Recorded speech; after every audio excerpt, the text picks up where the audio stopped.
Olá, cinéfalas, cinéfilos e cinéfilos do Brasil, Nordeste e principalmente das Alagoas. Está começando mais um episódio do podcast Fuxico de Cinema. E palmas para mais esse encontro. Uhul! Alegria, alegria! E você que está participando conosco, saiba que você pode participar, pode não, deve contribuir com o nosso Fuxico, mandando sua mensagem no @alagoaro, @rotinafilmes no Instagram, também via direct, ou comentando a publicação que divulga esse episódio. Pode também mandar e-mail para audiovisualagoas@gmail.com, que é também o nosso Pix, contribua com qualquer valor que você vai estar ajudando demais ao nosso projeto. E nessa sala virtual quentinha, aconchegante, temos ela, Elizabeth Caldas. Oi, Beth! Oi, bom estar aqui de novo para mais esse episódio. E ao nosso lado temos ela também, belíssima, Rose Monteiro. Oi, Rose! Oiê, gente, vamos fuxicar-os. E a terceira belíssima do rolê temos ela, Lares Lisboa. Oi, Lares! Saudações aos ouvintes, aos fuxiqueiros, aos não fuxiqueiros, e eu queria dizer que essas camisas são muito bonitas, e se você gostou, você pode nem estar vendo, mas a gente pode ser que coloque esse trechinho no teaser, né? Se você gostou, vai lá na lojinha que tem um link. A identidade visual no Fuxico estampando artigos, né? A Betsy agora está com a caneca, e você pode encontrar no collab do Alagoar, que tem um link na bio, lá no IG. É isso aí, confere todas as opções com as artes da nossa colaboradora incrível, Amanda Duarte, no link da bio do @Alagoas do Instagram. E na fuxicagem da vez do programa de hoje, temos um tema importantíssimo que é o gueto e o audiovisual em Alagoas. E para falar que só sobre esse bate-papo incrível, temos a presença de um cineasta, poeta, autor de vários livros, premiado, um homem que só não está sendo agenciado para modelo por falta de oportunidade, que seria biscoitado ainda mais na vida. Temos ele, essa presença importantíssima, e que, inclusive, se aqui o Fuxico fosse um país e a gente fosse um Olimpíadas, o podcast, aqui era medalha dupla, né? Porque sempre, há dois miranteiros aqui do Mirante Cine Clube, duas presenças importantes. Temos Rose Monteiro, maravilhosa, e temos hoje, vamos saudar com uma salva de palmas, Lucas Litrento! Aê! Uhul! É moral, moral. E aí, galera? Salve, salve. Gostei da apresentação. Bem-vindo. A gente que está agraciado demais com a sua presença, sua vinda, Lucas. Por favor, se apresente, conte um pouco da sua trajetória para nós. Mas eu vou adotar essa sua apresentação aí, inclusive. Tá de mini bio. Meu nome é Lucas de Trento e eu sou escritor, sou realizador também de cinema e sou produtor. Tenho alguns grupos com a galera, né? O Mirante Cine Clube, que é do audiovisual, o Pernoite, que é de literatura. E tô aí, publicando os livros, preparando uns projetos também no cinema, né? Uns curta-metragens. E nesses rolês aí. É isso. A resistência aqui do audiovisual, que é ferrenho também, né? Às vezes eu passo mais tempo, acho que na literatura, mas é porque também a gente deu essa pausa por conta da pandemia, né? Mas a gente tá na atividade aí, principalmente com o Mirante. A gente gosta de levantar umas discussões, né? A Rose sabe bem. Umas discussões legais, trazendo para a galera pensar, né? Eu acho que é sempre bom estar junto desse tipo de coletivo, assim, que é como esse aqui agora, né? De vocês. E você conosco, inclusive, aproveitando essa primeira fala sua, comenta um pouquinho sobre como surgiu a escrita, né? Como foi para você o lance de... Hoje a gente está aqui contigo também como realizador, como artista, cineasta, mas também como o que veio primeiro, seu amor pelo cinema, pela escrita, as duas coisas juntas, como foi para ti? Acho que pela escrita, assim, até por perceber o cinema de outro jeito mais para frente. Mas com a escrita, acho que começou como brincadeira, ou como o lugar que eu tinha, assim, para passar as tardes. Então, à medida que eu fui descobrindo mais livros e tal, pegando esse gosto em leitura, gostava de inventar também, de escrever, né? Mas eu acho que o cinema mesmo já está aí. Então, talvez antes de eu perceber esse amor pelo cinema e essa vontade de fazer, acho que eu já estava fazendo quando estava escrevendo, de modo que eu escrevo algumas coisas que são bem descritivas ou que têm um olhar meio de câmera, assim, também. Não tanto a poesia, mas a prosa. Acho que tem isso no Cho, assim. Tem uma coisa muito de ver, e é essa visão que acho que é a prova que o cinema sempre estava assim, perto, né? Mesmo quando eu não parava para ver um filme de modo diferente ou para comentar, assim, já estava lá. Então, embora eu perceba que a literatura vem antes, mas é tudo uma mistura, né? E eu acho que a música também, porque ela ela tá muito junto desse processo assim da escrita e do cinema também, né? Eu acho que é uma busca por algo que está sempre entre, né? Não é só aquela coisa, mas tá entre a literatura e a música, entre a literatura e o cinema, né? É, tipo, os círculos mesmo, curta, teve uma hora que eu tava querendo fazer um vídeo poema, né? Ou seja, no braço da literatura, teve uma hora que eu tava querendo fazer um videoclipe, no braço com a música. Então, eu acho que é por aí, é de estar sempre tentando misturar as coisas também. Então, essa mistura também bagunça um pouco essa resposta de saber o que é que veio antes, né? Uma bagunça boa, inclusive, só para contextualizar aqui, você também vai se lançar como intérprete, cantante também, ou só compositor? A gente vai contar um álbum de Lucas interpretando as composições, ou ainda não, só no karaokê? Ó, o Rose está sinalizando. Peraí, Ah. eu conheço o Lucas quando ele tinha uma banda no IFAL, cara. Muitos Ele era carnavais, meu vocal amigo. também? É Ele instrumentista tinha ou é uma banda no multiartista? IFAL, mano. Só amplia os talentos do rapaz. Como é que é? Conta esse rolê aí da música. Vamos aproveitar aí, dessa carteirada. A Rose me entregando. Não, o rolê da música começou no IFAL mesmo, mas não foi na banda que a Rose lembra, foi na orquestra, tocava violino. Aí foi massa, porque é uma experiência que eu acho que foi o primeiro start, porque foi antes de fazer essas oficinas de literatura e tal, principalmente no Sesc, mas a orquestra, eu acho que ela deu esse start de perceber a coletividade, assim, de perceber a arte enquanto um corpo coletivo, assim, e toda ela. Mesmo que eu esteja escrevendo poema sozinho e tal, mas até escrever poema sozinho já tá chato também. Eu quero escrever umas coisas 4 mãos, 6 mãos também. Aí da orquestra que tinha essa coisa, né? Tinha aquela coisa da precisão, de ouvir melhor o outro. Veio uma banda de rock, enfim, esses passados que a gente tenta esquecer, né? Eu acho que no meu primeiro livro já tem uma tentativa de algo que eu não consegui e que eu estou tentando agora e eu também não vou conseguir. E eu acho que os meus livros de poemas, eles são uma tentativa de chegar cada vez mais próximo de uma linguagem da música pop de hoje, assim, principalmente o rap, mas de aproximar cada vez mais as referências da poesia com da música, né, popular, assim. Em linha geral, não tem nem diferença, né? Eu não estou fazendo nada novo também, só. É o que sempre foi feito e é isso, né? É com a invenção do livro que a galera separa, mas aí eu quero fazer um livro para que não haja separação, assim. Então, nesse livro novo que eu estou fazendo, aí eu quero fazer umas músicas também, mas eu não vou cantar, não. Eu quero juntar uma galera, entendeu? Ah, Só que eu gosto de usar minha voz também, como nos vídeos poemas, né? Então acho que pode entrar de alguma forma, mas a coisa da cantoria mesmo, assim, da rima, é algo para ver depois, né? Mas eu tô voltando aos poucos. Eu comprei um violão há uns meses atrás, então eu acho que é um sinal aí.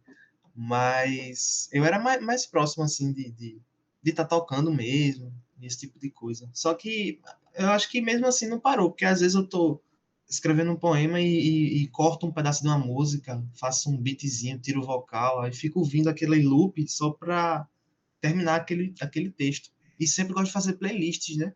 Playlist para os projetos, assim. Eu tô escrevendo uma parada, aí tem sempre um disco, uma coisa. Vale para os projetos de cinema também, né?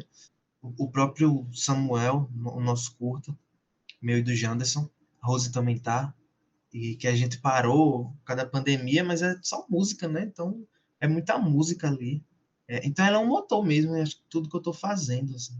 Mesmo que eu não esteja performando, por Ah, enquanto. mas é compositor, instrumentista já é, né, uma baita performance e principalmente nada que não, o tempo não permita, ó, você também dá o tostão da sua voz também cantando, quem sabe, ou declamando, que você também fala, declama muito bem. Lembro disso porque já fui seu colega do curso de uma ação formativa de Larissa Lisboa pelo SESC e lembro de você declamando o poema. Já falava como poeta, conversava já como poetizando, é impressionante. E aí, resgatando duas coisinhas importantes aqui da fala do Lucas, primeiro que a gente vai, esse papo de música vai render um outro programa que a gente precisa ter, né? Falar sobre música e cinema. E também que eu não sei se vai ser uma vantagem ou uma desvantagem ter Rose aqui, porque ela vai resgatar umas histórias tuas que eu não sei se você quer que seja exposta aqui no programa, porque o nome é Fuxico, não é à toa. Rose, vocês se conheceram através do Mirante? Não, né? Você falou IFAO, então já é antecessora essa história de vocês, né? Assim, a gente se conheceu pelo curso do SESC, né? Sobre roteiro de documentário. Isso há muito tempo, acho que 2014. Não lembro bem. E aí a gente conhece... E assim, tem uma galera muito massa que fez esse curso, que é o Lucas, a Jéssica Patrícia, que é Jéssica Conceição, né? Fotógrafa. Tem a Andressa Lopes, depois vai fazer o ateliê em 2017. Tem o Emerson, acho que Emerson fez, não lembro bem agora. Se Emerson participou. Mas teve muita galera assim que a gente fez esse curso e a gente acabou sendo amigo com o Leonardo, né? Leonardo Jorge. Então, assim, para mim era um curso bem interessante porque ele tinha vários nichos, né? Você tem aí os que eram os pivetinhos, né? Os pivete nerd, o Lucas e o Léo eram os pivete na época. E tinha eu que já estava há muito tempo para se formar na UFAL, já estava naquela coisa, ou eu me formava, não, já tinha me formado, estava no IFAL, terminando o curso. A gente era contemporâneo praticamente, assim, do IFAL, mas estudava à noite, né? E aí a gente se conhece até que nós fomos convidados, né, por amigos, ele pelo Janderson, Felipe, e eu pela Beatriz Vilela, para ir para a primeira reunião do Mirante. E aí a gente virou membros fundadores, né, do Mirante Cine Clube, temos uma parceria desde então, né, produzindo a Mostra Quilombo de Cinema Negro como diretores artísticos e estrear também com o curta-metragem do Lucas, né, o Samuel. Massa.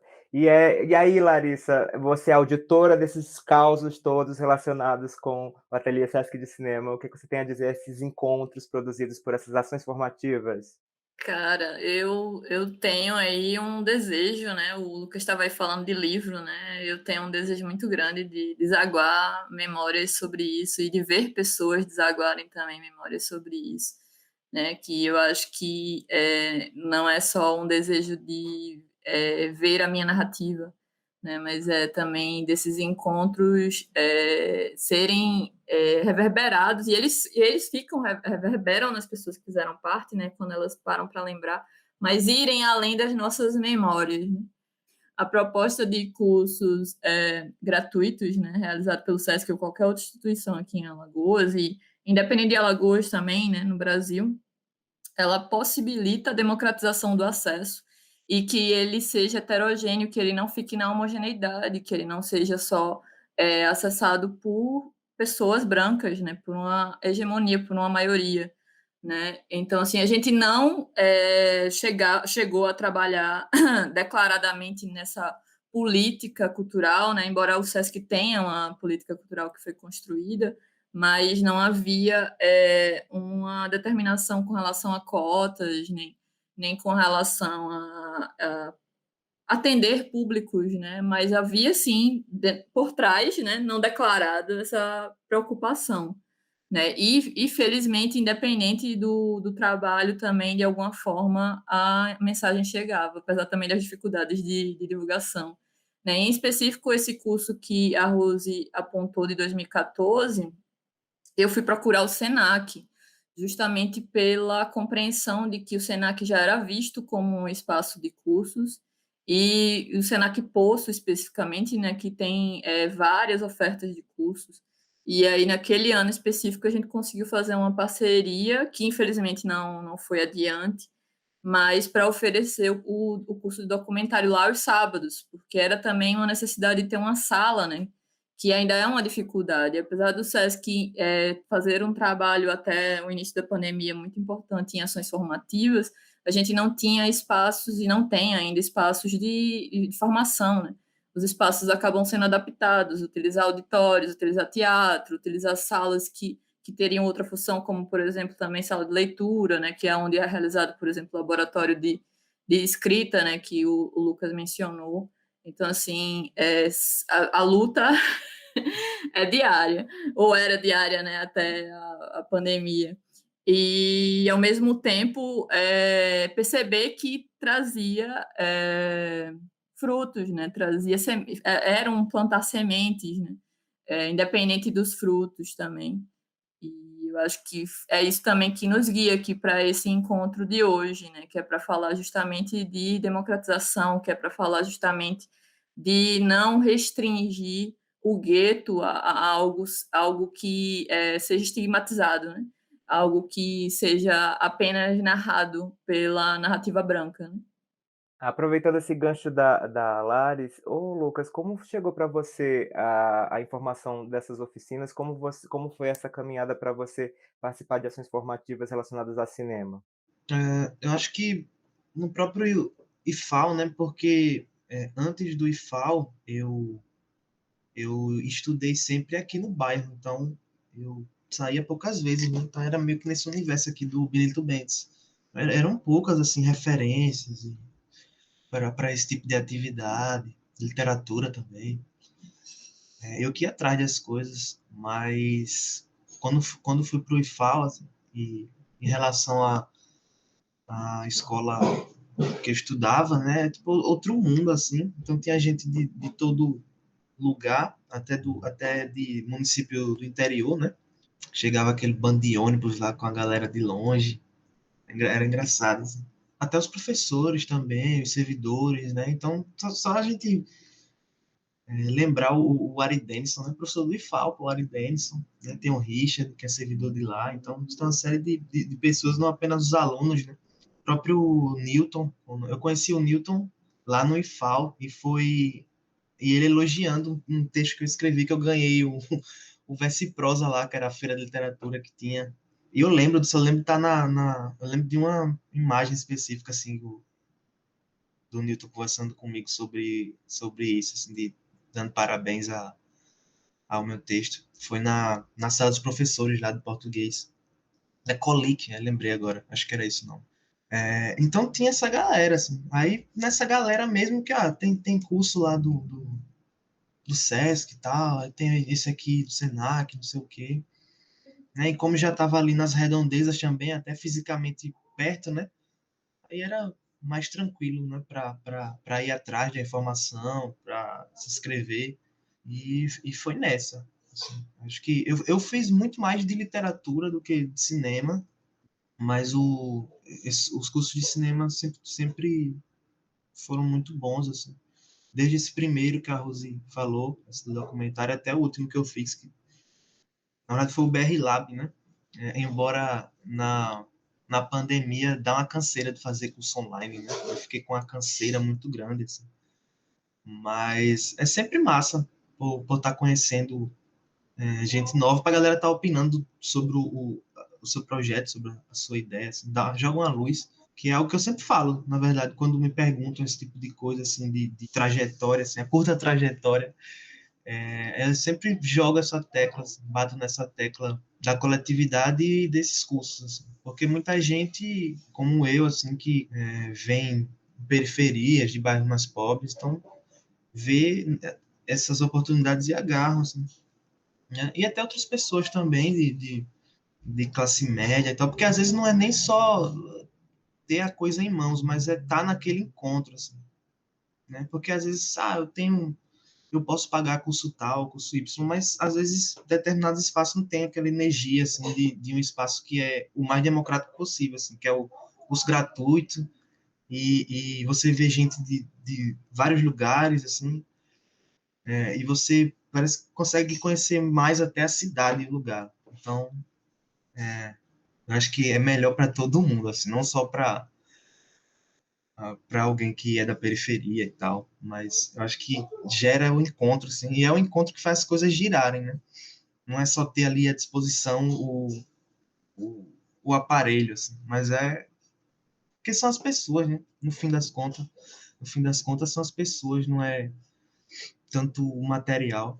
Duas coisas valiosíssimas que a fala do Lucas trouxe para a gente, que é reforçar essa ideia de que a literatura, cinema e música estão totalmente relacionadas nessas potências, e como é importantíssimo ações formativas também do ensino público, que haja esse espaço de políticas públicas pensadas na educação para que haja, sim, experiências voltadas às artes e o cinema incluso. E a nossa colega Beth também já participou de ações em escolas públicas lá no Rio de Janeiro, não é isso, Beth? É isso, participei e sou estudante de escola pública a maior parte da minha vida. Só fiz escola particular no segundo grau, mas a minha infância, a alfabetização inteira foi em escola pública e eu tenho isso muito que o Lucas falou, assim, o privilégio de você encontrar pessoas diversas, assim, que é a coisa que a escola pública traz, assim. Então, isso não adianta você colocar em outro lugar. Assim, você não vai encontrar artificialmente essa diversidade de pessoas, de histórias, que não tem ambientes de escolas de públicos, de arte, de cultura, de educação. Isso não tem. E aí dei aula numa escola pública do ensino médio, que já era uma escola mais assim conceituada, então tinha grandes discussões, porque no início, apesar de ser escola pública, ela tinha, que não era uma regra em todas as escolas públicas do estado do Rio, ter a regra de uma prova para fazer parte, essa tinha, então isso dava toda uma discussão de coisa, logo depois, e quando eu entrei, ela tinha acabado de encerrar, conseguiram acabar com essa prova, então assim, tinha mudado o público, e também isso tinha muita. Isso teve alguns conflitos internos de professores, que nossa, a escola mudou e tal, e mudou mesmo, que bom que mudou, mas eu acho isso fundamental para essa discussão, mais com essa questão que a Larissa falou da democracia, né, do acesso, e que é uma coisa que acontece que quando a gente fala desses festivais, do acesso às políticas públicas, quando vem a questão das cotas e tal, a gente precisa, eu acho que isso é uma coisa muito importante da gente falar, é que a gente precisa sair, a chave ainda fica para muitas pessoas, ainda a chave do assistencialismo, e não a chave de realmente diversidade de acesso. E então, quando você consegue passar por isso, e aí por isso que a gente ainda tem certas reações dizendo, ah, não, peraí, deixa que eu vou lá, igual o feminismo negro e feminismo branco, que fala assim, as mulheres brancas vão lá lutando como se as mulheres negras não tivessem fazendo parte, não podendo construir, né? Os protagonistas do feminismo histórico, elas são as mulheres brancas. Então fica sempre essa coisa do deixa que eu vou lá. A grande crítica às políticas identitárias, ao que a gente fica querendo falar das representatividades, é sempre assim, mas, poxa, eu sou legal, eu estou aqui, eu sou amigo, então deixa que eu vou lá e brigo pela gente, já daqui a pouco eu te trago aqui, eu pego você pela mão e vem. Então, assim, mudar esse paradigma, mudar esse jeito de olhar, mudar isso que eu acho que é uma grande, que a gente esbarra em muitos atritos e muitos preconceitos de reações mesmo egoístas, e aí a gente vira. Aí a gente vive numa sociedade meritocrática violentamente cruel, e esse embate, então, acho que fica aí muito a reflexão das pessoas que coloquem essas discussões nos seus processos, nos seus processos de curadoria, nos seus processos de formação de edital, de cursos, e que isso seja não um processo assistencialista, e sim de inclusão de fato, né? Porque quando a gente coloca a diversidade também nos processos de decisão e não nos processos de toma isso aqui para você, isso aqui para você, isso aqui para você. Então, esse episódio é esperadíssimo e que bom que a gente está falando dele. No audiovisual, que é o nosso caso, o Fuxico fala do audiovisual, então isso precisamos muito conversar sobre. Sim, entendendo esse tema acima de tudo como potência, ainda que todas as estruturas que a gente conta da branquitude, dessa meritocracia fajuta, queiram sempre colocar no quesito de tragédia para as pessoas não brancas e as pessoas diversas que fogem da máxima homem, branco, hétero, enfim.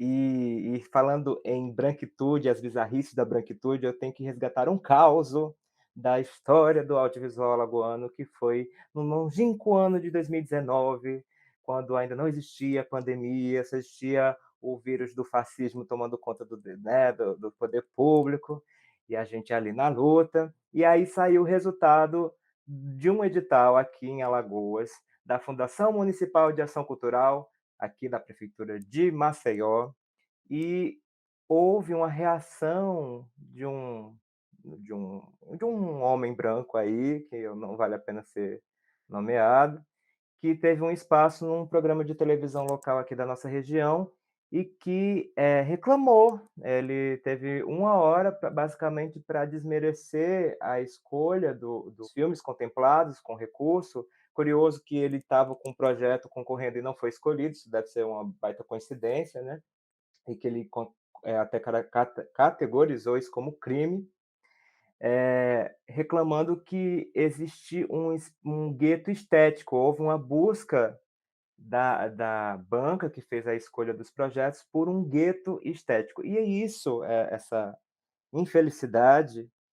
Houve a abertura no Alagoar, sempre o Alagoar, de escrever uma carta como resposta, escrita por Lucas Litrento, e teve revisão também do pessoal do Mirante Cine Clube, e que está para todo mundo poder ler no portal alagoar.com.br, e que reflete sobre tudo isso que a gente está conversando, sobre como, para algumas pessoas, ainda falar de gueto é só apenas tragédia, como isso é o verdadeiro crime, como isso que é a violência que está por trás de discursos que querem fazer uma defesa da arte, mas na verdade só estão pensando no próprio umbigo e em manter privilégios, e que retrata muito nessa reflexão que o Lucas escreveu nessa carta.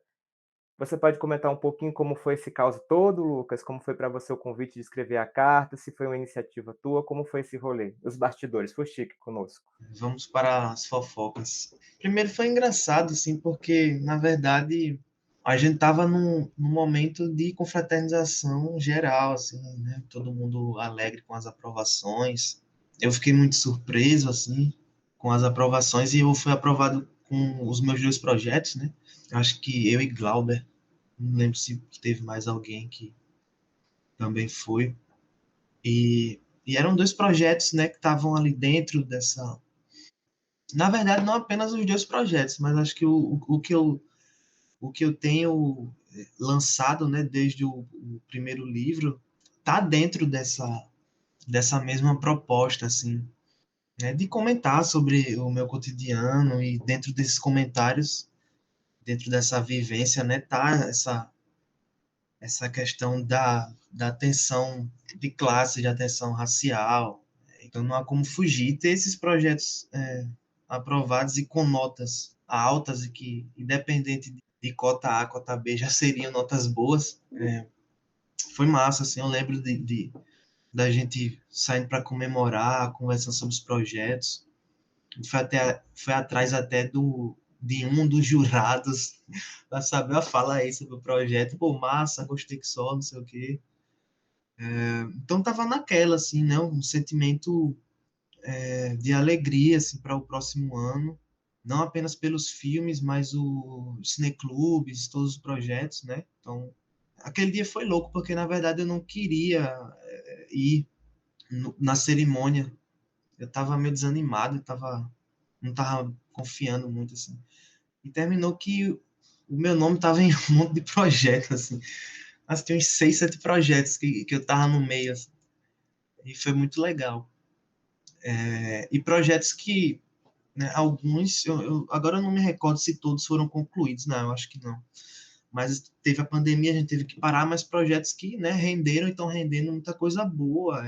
O Mirante, o próprio Mirante, Cineclube do Fernão Velho, né, lá com a ONG Viva Mundaú, e os próprios projetos, né? Nessa época, o Mucambo, que foi meu documentário que passou também, ele seria meu TCC, né? Se vou jogar aqui o projeto TCC para fazer, e como o Samuel passou, o Samuel foi trabalhar também, eu tive que abrir mão do Mucambo e não desisti dele, aí botei ele no Itaú Cultural, ele passou para desenvolvimento de roteiro, né? Eles trocaram todos os curtas, a produção do curta para desenvolver o roteiro.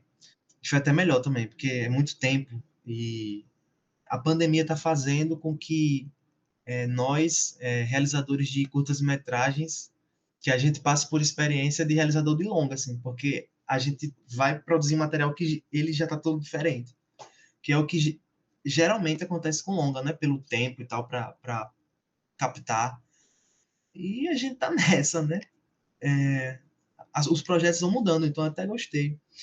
Mas, enfim, arrodeando para dizer que era isso, tava tudo massa, tava todo mundo bem alegre mesmo, né? Com isso, e veio essa resposta aí desse cara, que já foi uma surpresa, porque quase ninguém conhecia, assim, acho que um ou outro conhecia a figura, e ele já veio com esse espaço, nesse programa lá na TV Assembleia, o que todo esse episódio, ele é muito caricato, assim, muito simbólico, porque, né, você vê uma pessoa que é de família tradicional alagoana, aí se inscreve, né, achando que vai ter o seu projeto aprovado pelo nome, pela família, enfim, pela tradição de peixadas que existem aqui, né? E aí esse edital da FEMAC foi um edital bem transparente, né? Foi um edital que antes da aprovação a gente passou muitas noites em claro aí, fazendo a minuta, dialogando com a FEMAC, né? Que saudades de uma gestão assim, né? Mas enfim. Aí foi massa, foi massa. O processo da feitura dele foi massa. A aprovação, acho que a aprovação, né? A aprovação de todo mundo. Um resultado direto dessa feitura, desse cuidado do FSAL, né? Junto com a galera da FEMAC, né? Marcão, principalmente. E aí veio ver essa resposta. Então, ele já esperava. Porque ele nem imaginava que... Eu acho que ele nem imaginava que foi um processo super democrático, assim, né? E, às vezes até a gente não concordava com as coisas da FEMAC e tal, mas em linhas gerais foi legal. Uma experiência, né, trabalhosa, mas boa, assim. E aí essa pessoa ganha esse espaço na TV Assembleia, né? Então, embora poderia ser em qualquer outra TV, eu acredito, já que os monopólios da mídia aqui, né, são todos iguais, e esse coronelismo é muito forte. E teve aquele chilique dele, mas eu gosto, assim, porque não há nada mais identitário do que a branquitude. Assim. E ele foi bem identitário, assim, no sentido de se colocar como uma pessoa numa posição de poder e que já tem a qualidade no seu trabalho, mas também como se o sistema tivesse que se curvar a ele como se nós não fôssemos dignos, né, dos prêmios, né, dignos do resultado. Eu acho que essa não apenas a questão do gueto que ele fala, mas a questão até de uma crítica à idade, né, dos aprovados e das aprovadas. Então, olhar não apenas muitas pessoas, muitas mulheres, né, e muitas pessoas negras, pessoas indígenas, pessoas LGBTQIA+, mas também pessoas jovens, né? Como se também tivesse que o tempo cronológico bater o martelo e dizer o que é importante ou não, ou seja, toda a caixinha de uma visão conservadora, de uma visão de tradição, né, branca, europeizada. Porque até essa questão da idade, pô, embora, né, não é fácil, mas a gente vê isso são nas culturas não brancas, né? Às vezes você vê figuras super jovens, mas que têm um poder de ser uma pessoa sábia e importante ali em determinada comunidade. Então, até essas coisas pequenas, mas são representações e repetições de uma visão autoritária, né? De uma visão da branquitude, assim. E a feitura do edital foi nessa tentativa, né? De deixar o resultado cada vez mais diverso, assim, cada vez mais abrangente para a galera, né? E tem coisas que, sei lá, se a gente escrevesse aquele edital hoje, já não seria daquele jeito, a gente já ia melhorar algumas coisas. Então, é um processo que ele exige esse diálogo, né? O próprio fato de colocar as cotas raciais, por exemplo, faz com que certas pessoas do próprio audiovisual se reconheçam agora como pertencentes a tal raça. Então, esse tipo de coisa é muito importante não apenas pelo resultado final, né? Mas por todo esse giro de discussões. E aí ele vem nessa, ele não trouxe uma discussão, trouxe um chilique, e eu acho que, eu lembro, né, no grupo do fórum, foi unanimidade, assim, todo mundo ficou, né, surpreso, com raiva, e veio essa do texto. Acho que eu já estava lendo umas coisas, assim, acho que no texto eu cito Fanon, eu acho que eu estava lendo umas coisas, alguns desses autores e autoras do pensamento social, assim, voltado para a raça, e aí vou dar uma resposta aqui, porque eu acho que a gente tem que responder. Assim. O próprio Fanon fala, né?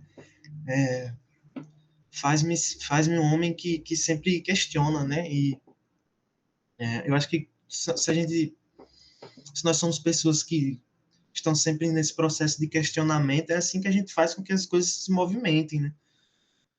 E a gente tá no cinema, pô, a gente tá num universo que toda a estrutura dele, assim, de um modo mais tradicional, ela é contra esses corpos que essas pessoas veem como outros, né? É só a gente olhar quem ainda detém o poder das coisas, né, toda a maquinaria, assim. E quando a gente vê que os próprios editais, que são os meios mais democráticos possíveis para a gente conseguir ali o mínimo, eles mesmos já são, de alguma forma, excludentes, então a gente tem que agir mesmo, né? A gente tem que dar uma resposta, dar essa alternativa, porque eu acho que não é só, sei lá, fazer de outros modos e abandonar, porque, enfim, é o Estado, né? Então a gente tem que puxar para o nosso lado também, né? Então teve essa resposta e foi massa, assim, a circulação do texto, né? A galera do Mirante apoiou e ajudou também.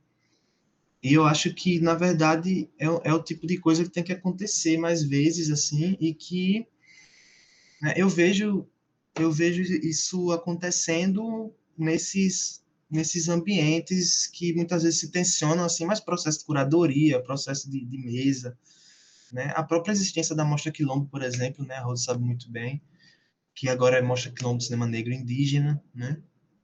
Por exemplo, a ausência do cinema indígena é algo que eu tenho até pensado muito sobre isso. Mas são questões como essa, assim, que a gente tem que estar jogando. Então, esse tipo de resposta ou comentário, não apenas no sentido da treta, né? Como foi esse também, até porque, né, todo mundo ficou com raiva, eu fiquei com raiva, mas o comentário, eu acho que muitas vezes eu vejo pessoas que querem falar, mas meio que fica com medo, assim, né? Depois eu escrevi um outro texto que foi sobre coronelismo da Secult. Esse aí o Paulo Poeta não gostou, não. Não gostou mesmo, né? E esse saiu no O que os olhos não veem. É isso, porque às vezes eu vejo assim a galera querendo falar e não fala. Então, eu acho que a gente usar a raiva em certa medida de um modo que ela alavanque as coisas, né? Agora a gente tem que dosar, assim, não exagerar e tal. Cabem as autocríticas, mas tem que instigar, tem que movimentar. Então, o texto foi legal, porque é isso, essa coisa essa coisa de chamar de gueto, né? Eu acho que é uma visão muito atrasada, assim, de alguém que acha que o sistema está do nosso lado agora e que cotas ou que programas editais mais diversos geraram uma inversão assim, nas coisas. E que você vê na cabeça das pessoas que eles acham que, na verdade, programas e textos e projetos mais tradicionais são jogados de lado, mas não é isso que está acontecendo, né? Ainda é muito difícil para um realizador não branco brasileiro estar chegando nesses festivais, está chegando, sabe, Locarno da vida e etc. Está ganhando até prêmio como Gramado e prêmios nacionais. A gente ainda vê um monopólio assim de certas figuras, de certos realizadores homens brancos, né, meia idade e tal. Então, pô, isso não é verdade, está muito claro, né? São pontos fora da curva, mas que a gente vê se as coisas se concretizando, aglutinando mais força, assim, mas ainda é difícil com muita insistência e com muita teimosia, assim, né, que a gente vê, e qualidade, obviamente, né, casos como Laís, Ulisses, o próprio Cavalo, as coisas também não vão ficar sempre do mesmo jeito. É que pessoas como ele têm medo de ver o mundo acabar, mas é esse apocalipse que a gente busca, assim. Na verdade, a gente quer destruir o mundo mesmo, só que é esse mundo. Essas pessoas só veem um mundo, né? Que é esse mundo do pós-colonialismo, que é esse mundo branco, que é esse mundo que nós servimos. Mas a gente não vê um mundo só, né? A gente vê várias circularidades ali ao mesmo tempo, né? A gente vê uma floresta, assim, não um castelo só, não uma coisa só. Aí é isso. No fundo, quando ele vê o Novinho e o gueto unido, ele tá vendo o mundo tremer, assim, o mundo dele tremer. Mas é bom, veja tremer mesmo, porque o objetivo é esse. Por meio da arte, a gente consegue também criar essas bombas assim para reforçar a destruição desse mundo, né? Até porque aquele ato contra a estátua do Borba Gato, aquilo ali não é só um protesto, não. Aquilo ali também é uma movimentação artística. Eu queria fazer uma ponte, se for possível, com relação também à política cultural, que inclusive é algo que a gente ainda quer discutir aqui no Fuxico, né? E aí eu fico nesse pensamento, né, que a gente, por mais que tenha tido experiência, por exemplo, a mais recente, né, da Aldir Blanc com editais, mas o que a gente teve em 2020, durante a pandemia, graças ao Aldir Blanc, não foi uma regra, né? Foi uma exceção. Nós tivemos, inclusive, montante, né? Não me lembro agora quantos editais, umas 2 dezenas, talvez, mas não me lembro agora quantos foram exatamente. Mas, ao mesmo tempo, e esses editais que eu estou falando são os editais da Secult, eles trazem, de alguma forma, declarada ou não, a dificuldade que as nossas gestões culturais têm de discutir política cultural, né? Seja no sentido de gestão ou seja no sentido de entender como dar acesso à diversidade, que não seria apenas com as cotas, mas também com as cotas, e que passa pelo que a gente já falou aqui, que é ações formativas, né? Nós temos um histórico, possivelmente na última década e anterior a isso, mas a minha pesquisa é mais na última década, de que os editais vêm, mas não se pensa em fazer oficinas de elaboração de projeto. Às vezes, quando tem, raramente, é um dia, né? E um dia não é suficiente para se dialogar sobre a elaboração de projeto. Em muitos momentos não tem também espaço para se falar sobre política cultural, para se falar por que o edital foi pensado assim ou não. Um caso diferenciado é o do audiovisual, né? Que por conta do fórum é possível que hajam discussões sobre os editais e se coloca uma representação também junto às gestões, né? Seja da FMAC ou seja da Secult. E tem também essa questão do audiovisual acabar ficando como a única linguagem, né, que tem realização mais ou menos sistemática de editais, né? Embora também já tenha passado hiatos, né, e tenha tido que ir atrás de editais, mas ainda assim, dentro desse espaço, né, a inserção de cotas nos editais de audiovisual só veio em 2019, dentro de uma configuração que agora nós estamos completando uma década de realização de audiovisuais, de editais de audiovisual. Isso foi tardio, né, porque veio apenas há 2 anos atrás, nesse edital que o Lucas foi contemplado e que o senhor que foi para a TV Assembleia, não foi contemplado, o edital do audiovisual da FMAC de 2019. Né? E aí eu estava olhando esse edital, né, porque ele, além de ter a pontuação, né, que ele, a partir de autodeclaração de mulheres, pessoas trans, a partir de autodeclaração de pessoas negras ou indígenas, ele aplicava pontuação aos projetos. Né?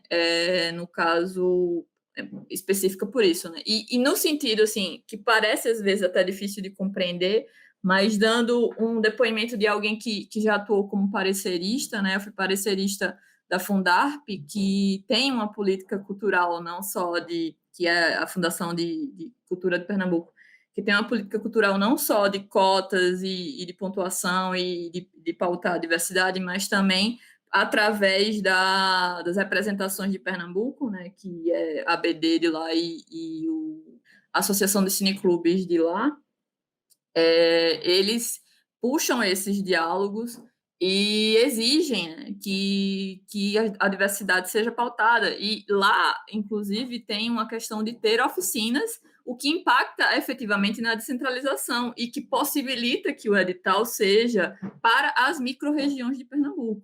Né? Aqui aconteceu, excepcionalmente em 2015, uma proposta de fazer o edital para as 8 micro-regiões, eu não lembro agora se são 8 mesmo, mas se eu não me engano eram 8 micro-regiões de Alagoas, e isso não ia dar certo. Né? E nem lembro quantas inscrições teve, porque a gente não tem uma democratização, nem uma descentralização da informação, nem do acesso à formação, né? E muito menos de compreensão de como elaborar projetos para editais.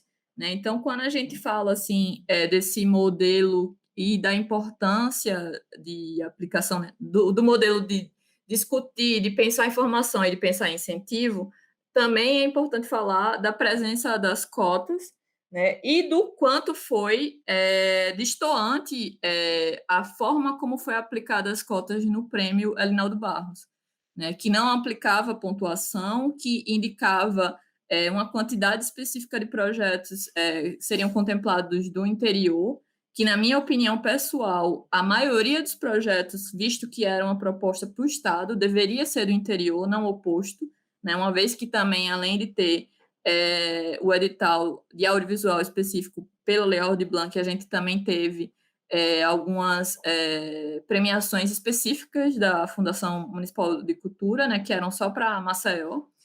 E, além disso, também o sentido de a pontuação de projetos, né, que estavam nas cotas não ter sido considerada como mérito suficiente para contemplar pessoas que estavam nas cotas. Né? De alguma forma, estar nas cotas se tornou um demérito dentro da interpretação do edital do do Prêmio Arinaldo Barros, quando, na real, pela aplicação feita pela FIMAC e que a gente espera que seja desse novo edital, né, de incentivo à produção audiovisual, que é o 5º lançado pela Secult, que implique, na real, que a pontuação, né, somada com a cota, efetive premiações, né, de obras com protagonismo na autoria, né, de mulheres, pessoas indígenas, pessoas negras e pessoas trans.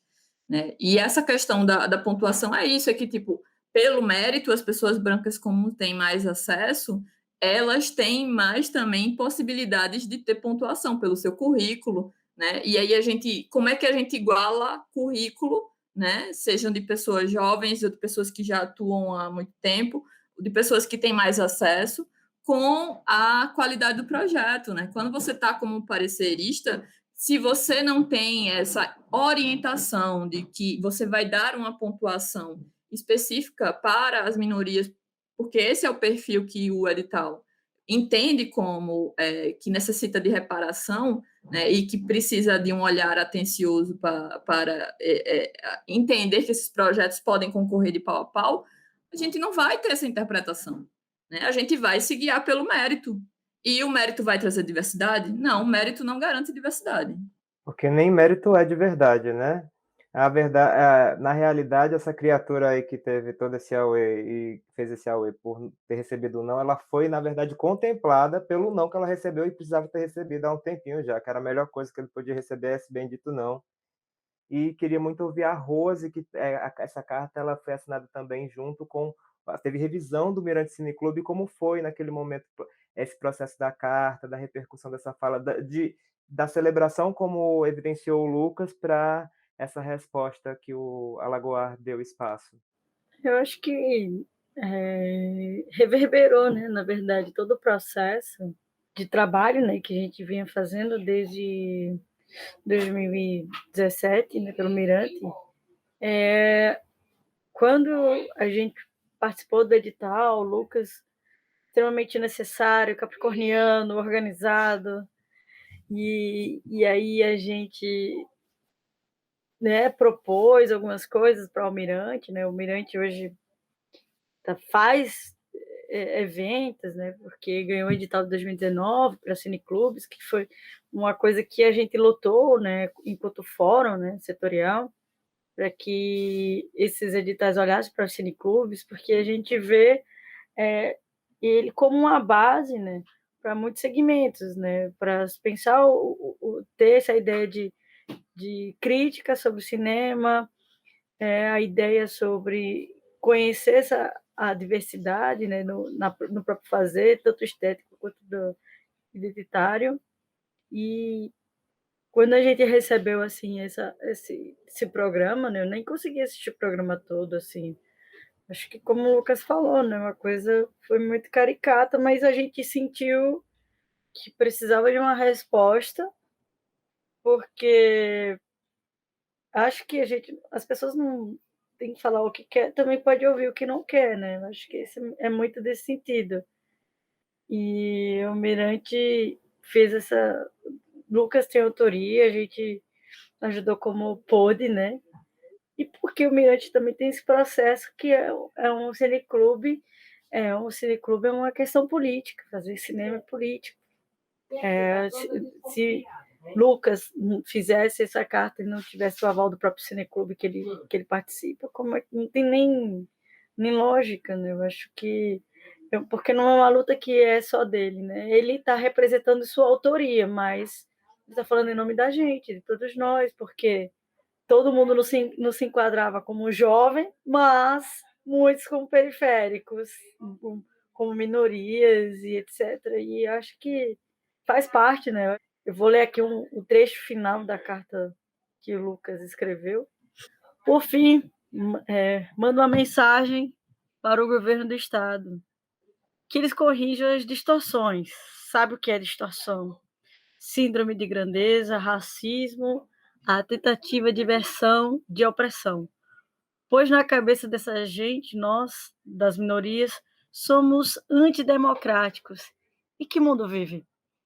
Nós também estamos mobilizados contra o racismo estrutural, o colonialismo e o elitismo. e toda e qualquer tentativa de diminuir e censurar a nossa arte. Terra dos coronéis, terra dos quilombos, não esqueçam. Não falo apenas por mim. O resultado do edital é a prova de que muitos e muitas estão comigo. Falo enquanto artista periférico, enquanto adolescente de 22 anos, exercendo a democracia, se é que ela existe, até quando ela existir. Eu acho que esse final do trecho ele reflete muito o que a gente quis nesses direcionamentos e o que a gente conseguiu, porque apesar da Secult ter feito um edital que não houve uma consultoria direta, né, com fórum, uma coisa mais democrática, aconteceu. Não é das melhores formas, não foi, mas ele aconteceu, porque lá atrás a gente plantou uma sementinha, né, de que, assim, o mundo não é mais o mesmo. Eu acho que Alagoas é extremamente conservadora, a maioria desses artistas, né, alguns deles, né, mas agora a gente tem uma amplitude que a periferia ela chegou em vários sentidos, poetas, escritores, chegamos à universidade, querendo ou não, né, Paulo Guedes, estamos aí na universidade, né, fazendo graduações de mestrado e doutorados. Então, assim, eu acho que é uma visão, né, do que a gente está passando, né, porque é uma questão de luta. Se Lucas consegue publicar um livro, ele fez muito sacrifício para chegar lá. Não estou falando só de mérito, não, estou falando da vivência mesmo, porque a gente queria que todos nós pudéssemos escrever, tivesse a oportunidade de escrever, tivesse a oportunidade de viver de arte, né? Porque não é para todo mundo, infelizmente. E quando a gente meio que virou uma carta quase manifesto, né? Porque depois daí a gente já vai endossar essa geração aí que vai sair de filmes de pessoas periféricas e que sabem dar audição, que são da classe trabalhadora e que têm oportunidade de fazer filmes e jogar, né, nas nossas ideias, a nossa vivência, deixar de ser objeto. Exatamente, que não seja uma questão que seja uma questão de dedicação, de esforço, mas não de sacrifício, né, que chega dessa história de romantizar o rolê pesado da galera, como se isso, na verdade, não denunciasse toda a injustiça social que está por trás disso e a falta de pessoas, agindo, né, de forma, como se dizem, aliados de verdade. E até queria, perguntar, aproveitando essa fala da Rose, sobre esse edital recente, esse programa, ele está sendo lançado agora em outubro, já foi, a gente, inclusive fazem 2 anos, é porque cada ano, desde essa crise do desgoverno genocida e da pandemia, né, da crise sanitária, parecem 10, mas foram 2019, contei certo, sou de humanas, deixa eu ver, 2020, 2021, sim. 2 anos que aconteceu esse rolê, e bem na hora de todo mundo produzir esses projetos incríveis e super necessários, importantes, que a gente precisa precisamos mais e que conseguiram financiamento público. Houve todo esse rolê da crise sanitária. Queria muito ouvir como é para vocês o que aconteceu depois, né? Como vocês enxergam como a nossa cena audiovisual, as pessoas que trabalham ativamente, como elas ficou evidenciado sim que houve a própria postura do FSAL contra isso, mas para além dessa questão, de lá para cá, como vocês têm enxergado a questão do acesso da interseccionalidade dessa questão da presença e ausência das pessoas das regiões periféricas e pessoas não brancas, né, dos povos originários, as pessoas negras aqui da nossa região. E também queria muito ouvir essa parte importante, que é: e as pessoas aliadas, hein, minha gente? Estão sendo aliadas mesmo a galera branca, né? Tipo, eu, o pessoal que é atuante na área, na cena e que tem acesso. Essas pessoas, elas são. Então, tem mais gente no discurso ou tem mais gente na ação, acompanhando o que fala quando critica? E aí, alguém pode comentar? Um pouquinho está faltando? Eu acredito que é muito necessário mesmo refletir, porque em muitos momentos ser uma aliada acaba se tornando algo confortável, né? Acaba se tornando algo cômodo, né?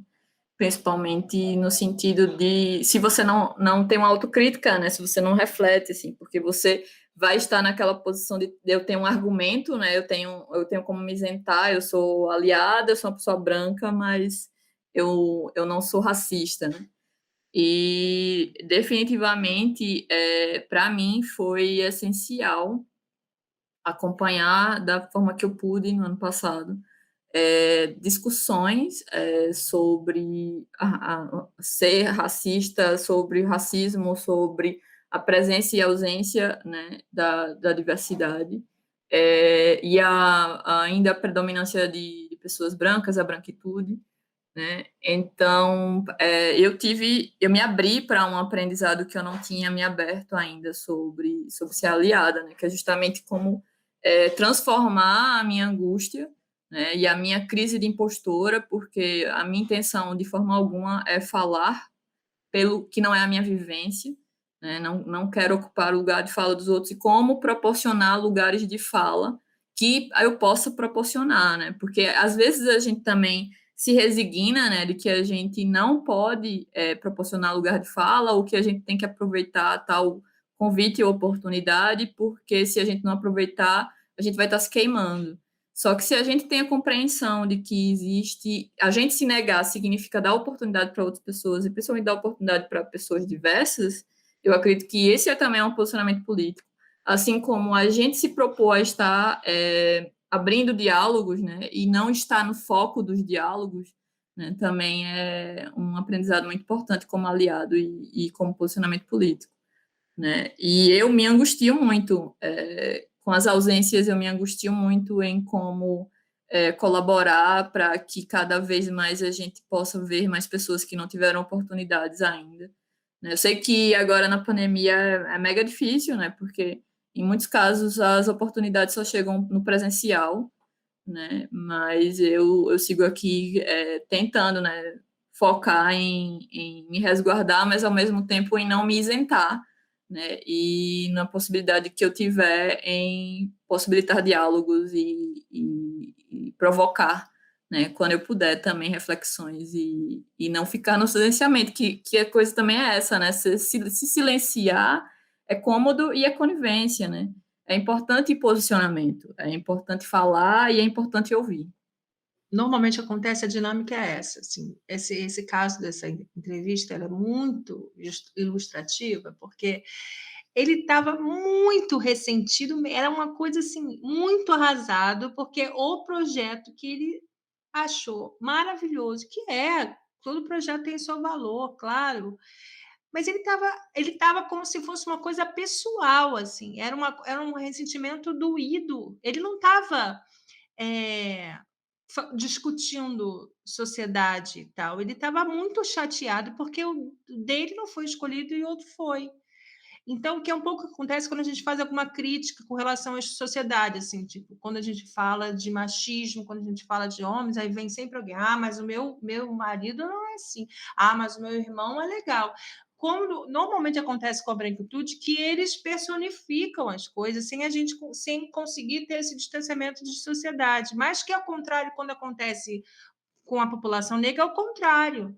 Elas são cobradas, elas são colocadas, elas são para responder pelo coletivo, mas quando a gente personifica, não são considerados como pessoas assim, individuais. É também um jeito de desumanizar. Então, é interessante quando a Larissa fala essa questão do aliado, porque é fácil também ficar, vai lá então, vai lá, briga lá, vai lá, você que vai se estressar, você que vai arranjar treta, você que vai. E deixa aqui rolar, deixa aqui seguir a brodagem da branquitude, é algo que é muito. Que reforça esse lugar da continuidade desses coisas e não conseguir, porque a gente sabe que tudo é político, a gente sabe que esses editais, as notas, a gente estava falando, nosso episódio anterior falando de curadoria, a gente sabe que essas coisas são todas de jogo. Você se expor, você ser uma pessoa que sempre vai ser combativa e elevar isso é cansativo, e é a pessoa que também está sendo exposta, né? É muito cruel essa possibilidade, essa questão, e aí acaba colocando sempre periferia, não como criadora da obra de arte, sim como uma personagem. O branco adora fazer filme na periferia, mas colocar, dar filme, dar dinheiro para projetos saindo da própria periferia não faz. Entender que a questão racista da estrutura que a gente compartilha, ela é responsabilidade de pessoas como eu, brancas, né? Não a questão do lugar de fala não é um lugar de silenciar e dizer vai lá, não é isso. É pelo contrário, a gente entender que o problema é nosso, a solução é nossa, mas não para a gente ganhar uma estrelinha na testa, mas sim para a gente fazer o mínimo que a gente já devia ter feito, que nossos antepassados já deveriam ter feito, que ainda é um problema que as outras pessoas não brancas, que são as pessoas negras e os povos originários, enfrentam a todo instante. Então, ser aliado e ter sempre o recorte racial, racializar qualquer discussão, mesmo que a gente pertença a outros grupos com outras questões, como das mulheres, das pessoas LGBTQIA+, pessoas com deficiência e tantas outras. Porque quando se trata de questões sociais, não pode ser só sobre a gente, e o cinema que a gente precisa é um cinema que não seja apenas sobre a gente, mesmo de quem faz parte de grupos de lutas sociais. E aí, Lucas, o que é que você acha de todo esse rolê? Você acha que tem mais gente aliada efetiva aqui na nossa cena? Acha que está faltando ampliar ainda mais essa conversa? Quer falar um pouquinho do que você tem escutado e vivenciado aí, dos corres e encontros aqui da cena audiovisual? Nossa! Aí é luta, viu? Mas vamos lá. Um ponto de partida, assim, o início foi esse texto, embora antes, né, a gente já, acho que no próprio Mirante, então a gente já estabeleceu um espaço de um diálogo que não necessariamente é brando, né? Então, desde o início do Mirante, das nossas curadorias, dos nossos debates, da nossa participação na Sururu com Laboratório de Crítica, né? Que aí é loja, rende muito, rende anos, assim, mas curadoria da Sururu e etc.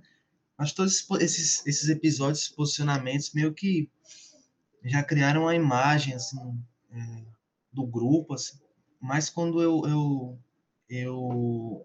olho para mim, assim, eu vejo algumas questões que são importantes de serem notadas, assim, comentadas.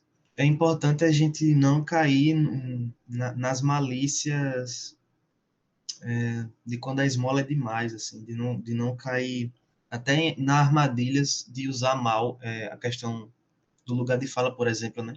Ah, já que eu não tenho um lugar de fala, então é você que vai aí, ó, vai tu e é isso. Eu apoio você, mas é você que vai falar. E como se esse lugar ele só fosse marcado, né? Como o lugar que precisa de ajuda, que precisa de reparação, mas o lugar que detém o poder, o lugar da, entre aspas, normalidade, né, ele é tão marcado pela racialidade quanto, né? Porque o próprio termo branquitude, ele é, em muitos ciclos, ele é novo, ele é estranho, né? Ele não existe, né? Isso é a normalidade. Então, eu acho que até quando muitas vezes não se percebe, há um amotinado, assim, algo que muitos chamam até de pacto, né, da branquitude, ou que a gente pode até resumir na própria estrutura ali, funcionamento do capitalismo, nas relações da pequena burguesia, assim, né? Então, enfim, são uma série de conceitos, tá? Nomes e nomes para se dar, mas eu acho que dentro dessas discussões, quando a gente vai tensionando discussões de raça, de classe dentro do cinema, e dentro não apenas do cinema, mas dentro dos editais em geral, né? Acho que o período da Aldir Blanc foi briga mais briga.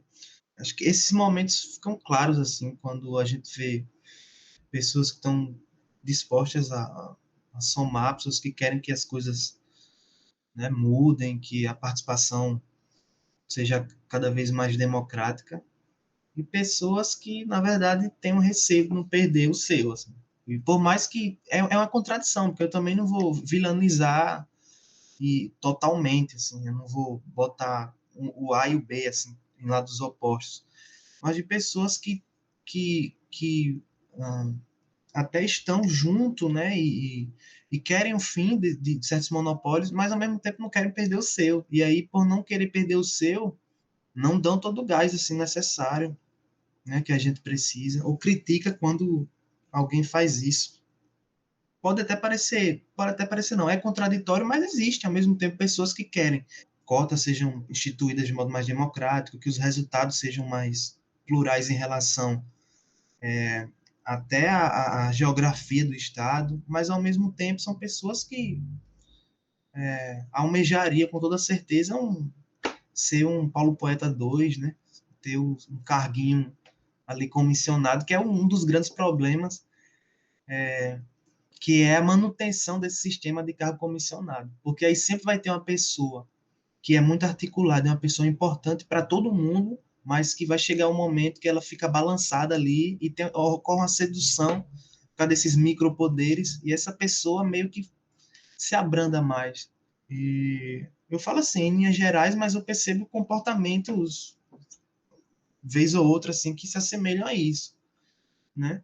E eu entendo também, mas é algo que exige uma forte autocrítica, o que exige discussões, assim, mais discussões. Por exemplo, isso que eu falei agora é uma medida efetiva, né? Que seria esse fim desses cargos comissionados ou uma grande diminuição deles, assim. Você colocar mais concurso ali nas áreas culturais e coisa e tal, né? Porque a gente vê muitas vezes pessoas que até caem em armadilhas, né? Pessoas que não fazem parte desse jogo político das elites e terminam pegando um cargo ali, né? De braço direito, etc., de certa figura, e fica naquela sinuca de bico, né? E isso aí, pessoas brancas, pessoas negras também, né? Existe muito. Tem a malícia também de nos usar como token, assim, de nos usar como. Ah, na minha equipe tem pessoas, né? Tem um monte de mulher, tem um monte de negro, tem LGBT. A estrutura ali de controle é a mesma. Né? Dizer que é nova política, como todos dizem aí, o próprio prefeito agora, e é a mesma coisa, né? Eu acho que é uma discussão longa, assim, e que a gente tem que estar atento a essa questão, mas que eu vejo que o grande problema é quando há essa sedução de, por parte dos artistas para ter um pouquinho mais de poder ali, ou medo de não ser queimado, né? Porque aqui ainda é um lugar que concentra muito esse coronelismo, assim. Então, o medo de ser queimado eu vejo muito também, né? Não apenas essa coisa do poder, tem muita gente que eu não vejo essa coisa do poder, mas tem esse medo de ser queimado, né? Só que aí tem essa malícia de, né? É sobre você, é sobre os seus, então você que fala. E quando é importante, que também é um traço do racismo também, né? Um traço do capitalismo. Se você é o negro, a negra que questiona, como disse o Fanon, então você vai ser o violento, né? Então eu acho que por mais que muitas vezes absolver um pouco disso é também um mecanismo de defesa, mas por vezes eu já percebi, assim, por parte de muita gente, eu tenho aquele clichê lá do Lucas Brabo, do Lucas Violento. E por mais que isso muitas vezes seja engraçado, ou às vezes eu também acolho isso ou como defesa, ou até como força em determinada situação, mas a origem disso é um traço racista, né? Quando a gente questiona, né, sempre vai para esse lado, assim. E por que uma demonização tão grande, certa raiva, assim, da gente, de pessoas que precisam estar gritando mesmo para ser ouvido? Então, não é um grito qualquer, assim, não é um grito mimado como o do cara aí que foi para a TV e passou um bloco, dos 3 blocos, ele passou um lendo do projeto dele, então é um chororô muito grande. Eu não passei, mas vou apresentar aqui para você, para ver se aparece um patrocinador. Não é isso, né? São gritos até pela sobrevivência, assim, né? E ao mesmo tempo, gritos que cansam também, porque não é toda hora que... Né? Existe muita coisa que eu nem gosto mais de falar, e né, eu sou um bebê, né? Tenho 24 anos, começando agora aí nesse rolê. Mas tem muita coisa que tem palavras que já cansam assim do vocabulário e tal, né? Obra necessária, obra importante. Às vezes eu só quero escrever poemas e, sabe, fazer filmes, tirar uma resenha, mexer com a linguagem. Nem tudo que eu vou fazer eu quero mudar o mundo, né? Para ser uma obra importante, uma obra necessária. Enquanto poeta, eu não quero que nenhum poema meu seja necessário, né? Isso aí também. Eu odeio isso, na verdade. Mas é isso, essa figura que meio que já criam assim, na gente, em vários de nós.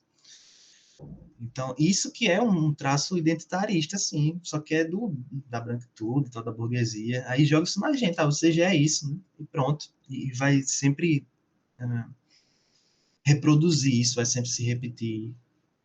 E isso gera muitas vezes bagunça na nossa cabeça também. Mas eu acho que, sabe, a discussão é bem inicial dentro do audiovisual. De falar mais sobre raça, de falar mais sobre gênero, né? E sobre classe também. Ouvir mais as pessoas e abrir cada vez mais o espaço para conversar sobre as obras, né? Como o Alagoá tem feito muito bem. Abrir o espaço para essa multiplicidade de opiniões, mas eu acho que principalmente para que esse egoísmo vá se minando, assim. Porque é claro que a gente tem, né, os nossos desejos individuais, a gente almeja os nossos planos e tal, todo mundo tem. E quando a gente ganha uma coisa ou outra, enfim, as nossas conquistas individuais. Mas é preciso a coletividade, porque às vezes a gente olha para algum outro estado, para outra realidade, estados próximos, e a gente vê o quão aqui ainda é muito defasado, assim, e, e devagar, sabe? E muitas vezes dá um desânimo e bate um desânimo muito grande. Mas enquanto a gente está produzindo por aqui, né, é de abraçar essa coletividade e estar tá fazendo as coisas juntos. Porque as mudanças precisam ser urgentes. Então, se elas são urgentes, elas necessitam de puxão de orelha, grito e treta. E é isso. Eu acho que às vezes é até normalizar mais alguns conflitos, sabe? Nem todo conflito ele é pessoal, muitas vezes a gente acaba personalizando, né? Até por falta de maturidade mesmo, tal. É de não se fechar quando aparece vez ou outra uma crítica também. Isso é um problema que eu vejo da arte em geral aqui em Alagoas, que vai muito por essa tradição de pechadas e de figuras e nomes tradicionais, de famílias tradicionais, é de, não todas, obviamente, nem todas as pessoas que fazem parte, né? Mas é de uma massagem de ego muito grande, assim.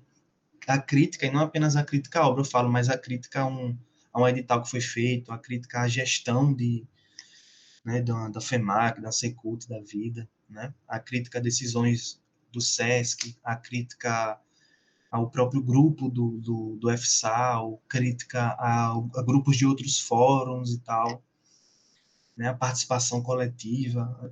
É preciso que isso aconteça de forma mais natural, né? Porque é assim que as coisas vão avançar. Então, eu acho que a grande chave aí da ignição é isso, é ser mais aberto para a construção coletiva que acontece por meio, inclusive, das críticas e das mudanças. Nem que sejam mudanças meio fortes, assim. Mas é isso. Tem que mudar mesmo. Muita coisa tem que mudar. E o, o nosso cinema, nossa literatura, enfim, a nossa arte, ela vai tomando um rumo que a gente tem que fazer com que as instituições, né, que o sistema, ele também acompanhe, né? Porque muitas vezes a gente faz algo e é isso.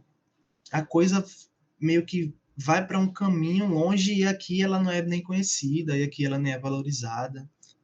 Lá no canal dos Tingui Botó tem vídeo desde 2017, né? Tem filme deles desde 2017. Eu não lembro deles em Assururu, né? Por exemplo.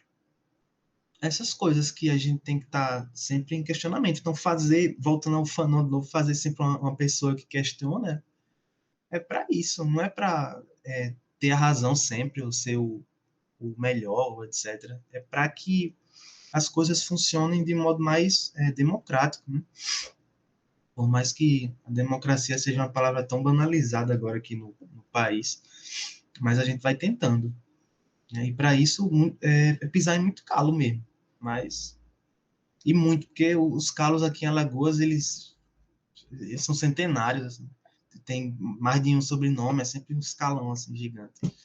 Mas para você ver que, ó, onde tem gente branca, tem sempre momentos importantes de reflexão e desconstrução. Nunca tem paz com gente branca, minha gente, porque eu mesmo acabei de reproduzir vários termos que reforçam toda essa discussão que a gente quer que não tenha esse peso que pessoas brancas como eu, que a branquitude, que o pacto narcísico da branquitude, ou como vários outros terminologias que tentam discutir essa responsabilização de quem se diz e se quer enxergar como pessoa aliada, de citar essas obras de pessoas das periferias do capitalismo, dos guetos nossos, de filmes necessários, filmes importantes, quando as pessoas elas só querem fazer sem ter esse peso, e é isso.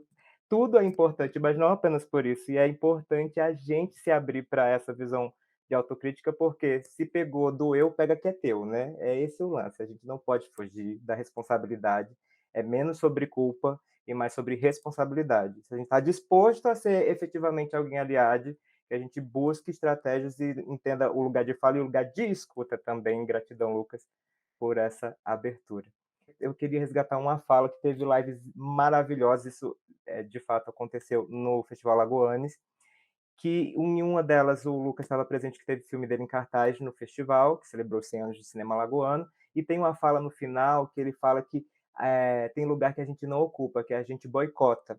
Eu queria resgatar essa fala do Lucas para a gente debater um pouco sobre isso, sobre essa criação de espaços, mais do que só querer preencher certos espaços que muitas vezes as pessoas elas têm que se submeter a várias coisas para estar ali e de fato não acontece os limites ou não da representatividade. A gente quer sim que todos os espaços, principalmente os negados, estejam ocupados por quem por qualquer pessoa que queira ocupá-los, mas para além disso a importância de entender que espaços são esses, que espaços a gente pode construir. A próprio Mirante Cine Clube tem a terceira edição da Mostra Quilombo de Cinema Negro e Indígena, na sua terceira edição esse ano. A gente pode conversar um pouquinho sobre esse ponto?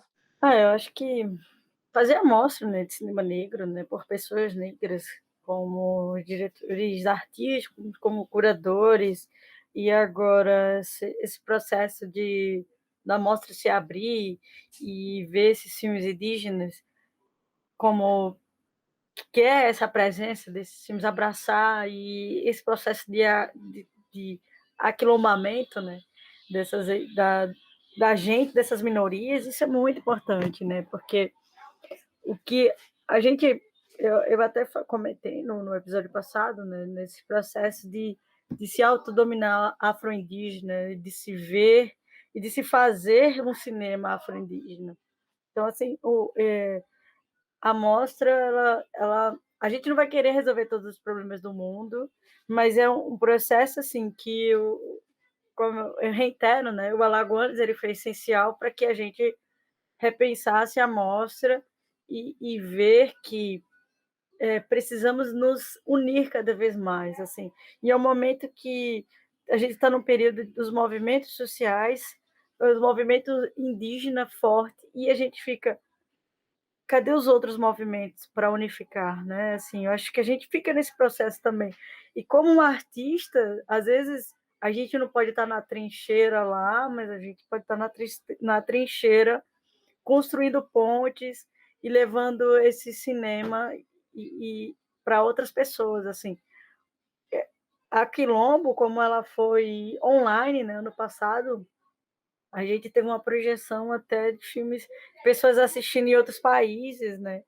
Isso foi muito massa para a gente ver o alcance da mostra, e olha que são filmes em português, assim, sem pensar em obras em inglês e nem em espanhol.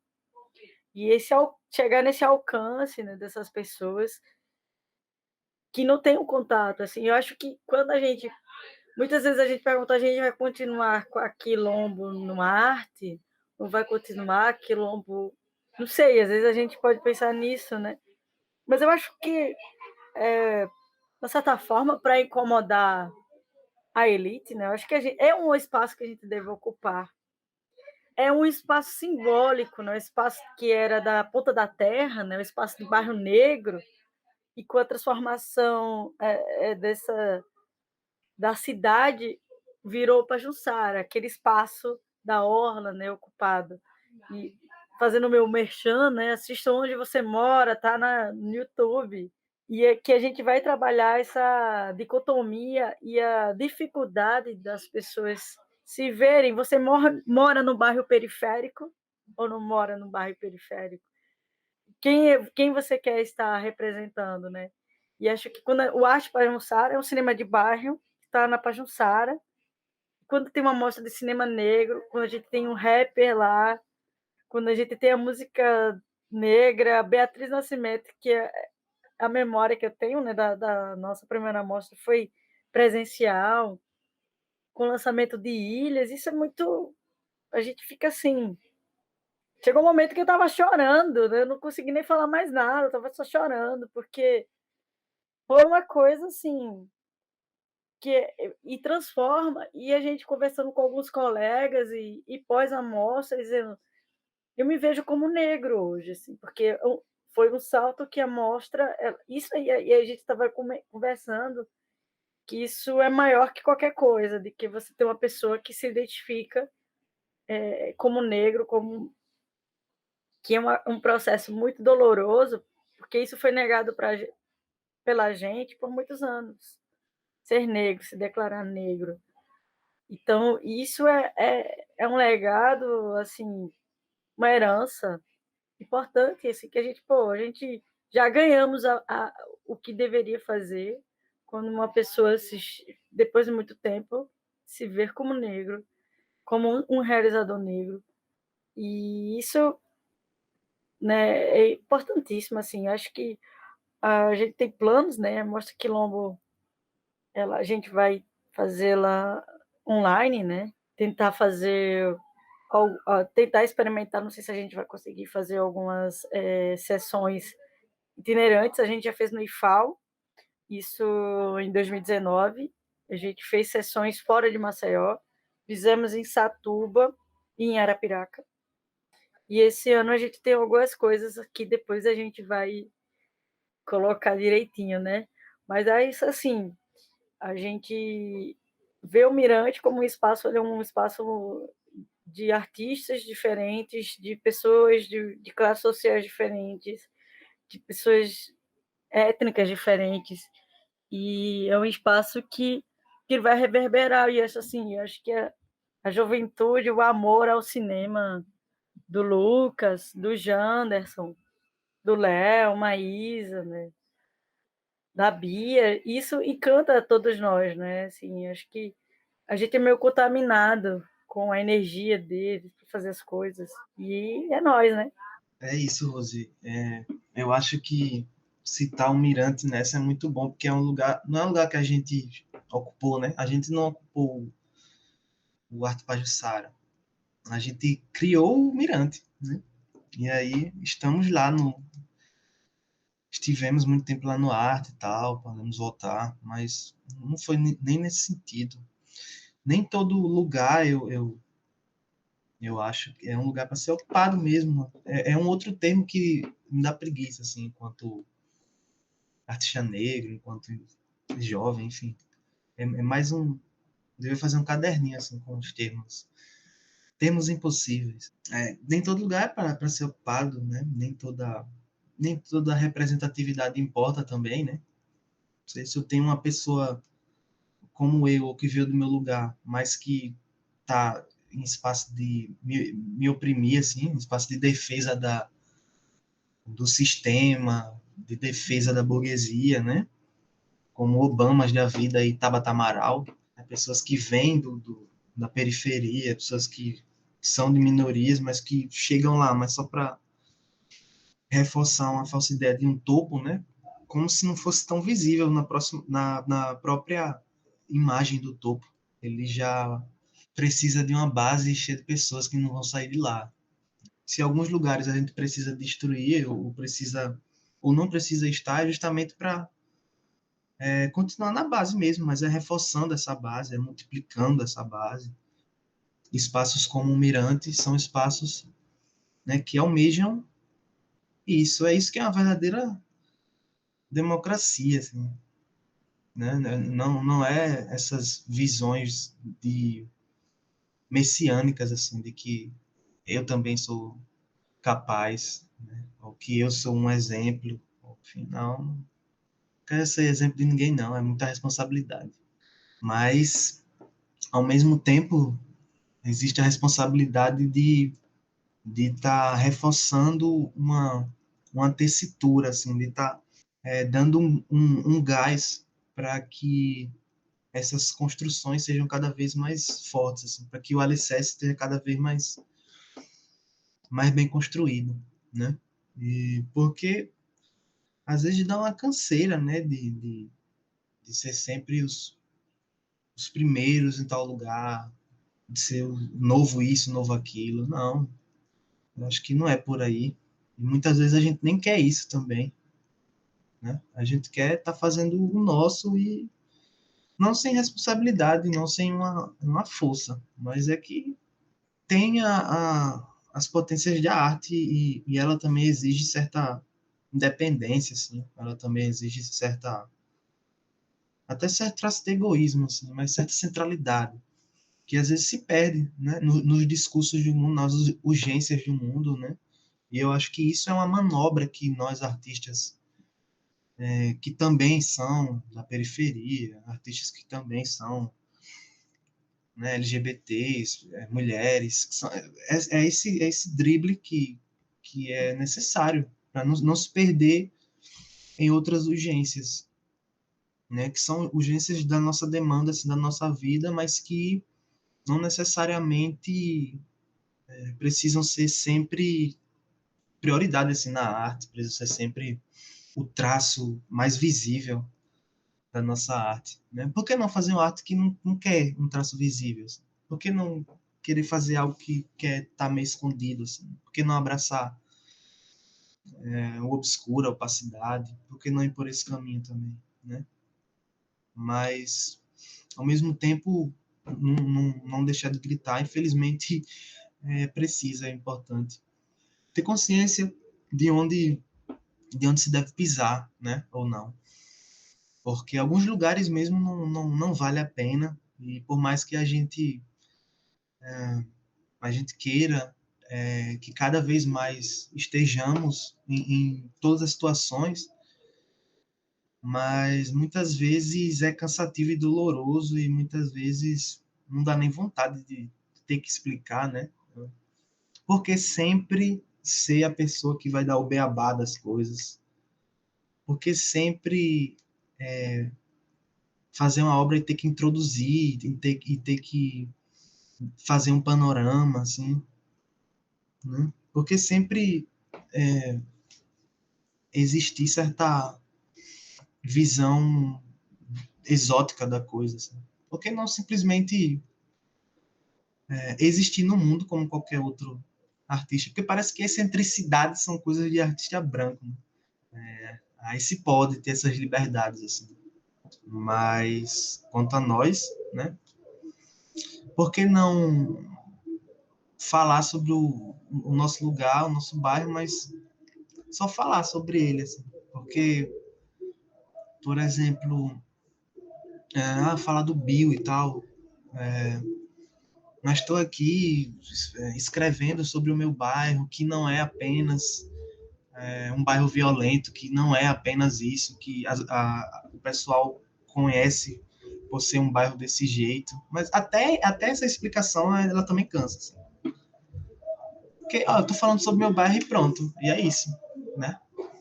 Com um carro de som, como tá passando agora, e essas coisas. É isso, é o, é o lugar, assim, que tá sempre defendendo algo, embora sempre vai ter alguém que vai falar isso, porque ainda é necessário que sempre tenha alguém que fale, porque as pessoas não entendem, né? Mas é respeitar até essa canseira que às vezes dá na gente, assim, de não querer ficar sempre nesse papel, assim. Eu estava aqui pensando também, porque para mim tem sempre um lugar que eu vou quando a gente está falando do que precisa ser feito, né? Que é também sobre memória, né? Porque geralmente quando a gente vai responder, a gente pensa no hoje, né? E é importante a gente não esquecer e não reforçar o apagamento, né? Que é um apagamento histórico, né? Das pessoas indígenas, das pessoas negras, da comunidade LGBTQIAP+, né? E nesse sentido eu falo não só da forma como a gente pode dialogar sobre isso, né? Mas também de como a gente pode escrever, de como a gente pode criar isso artisticamente, de que formas a gente pode investir nesse sentido, né? E aí, em específico, no Alagoá, nós somos um espaço aberto à colaboração, né? E aí tem o espaço já exercitado, né? E que é um espaço de diálogo constante, que é sobre escrever sobre os filmes alagoanos, que é escrever sobre o cinema alagoano, né? E no caso específico de crítica de filmes, né? Nós temos abertura também para filmes brasileiros, né? E eu sinto que quanto mais for possível falar sobre os filmes indígenas e os filmes negros, filme de cinema negro, é mais necessário ainda continuar falando, né? E aí também trazendo para uma questão de pesquisa, né? Eu, por exemplo, não tenho muita referência, tive algum contato pela oficina que o Janderson se propôs a fazer, Deveres Negros, né? Sobre o cinema indígena e negro brasileiro, e acredito que é super necessário também ter mais pesquisas nesse sentido, né? O Janderson tem um artigo também que está disponível, né, no espaço Acesse Trabalhos Acadêmicos. Janderson, que é um realizador negro, pesquisador negro, que é Janderson Felipe, né? A gente tem intimidade e aí não fala o nome, nome e sobrenome da pessoa. O Devi Negro no Cinema Lagoano, uma reflexão sobre Muane, né? Muane, que é o filme de Nivaldo Vasconcelos, que é um filme que fala sobre e a partir, né, do cinema negro, né, da negritude. Então, assim, eu acredito que a gente precisa de mais momentos de troca, assim, né? Sejam os diálogos que a gente pode fazer virtual, presencial, como também do que a gente pode construir como registro de memória, como reflexão, o que for possível. E falando em memória, eu resgato aqui que foi na Mostra Quilombo de Cinema Negro, a primeira edição, que eu comprei o livro de poesias do Lucas, Os Meninos Iam Pretos Porque Iam, que é maravilhoso. E também aproveitar para lembrar desse quadro que é tradição desse programa, a Curadoria Alagoar, onde Lares de Lisboa pesca um conteúdo do alagoar.com.br para nos abrilhantar. Fala aí, Lares, qual foi a pescaria da vez? Falo, com certeza. A gente vai colocar já na descrição, né, o texto que foi a base, né, para a gente propor falar sobre o gueto e o audiovisual, que é o que é gueto estético, né, que foi escrito pelo Lucas de Trento.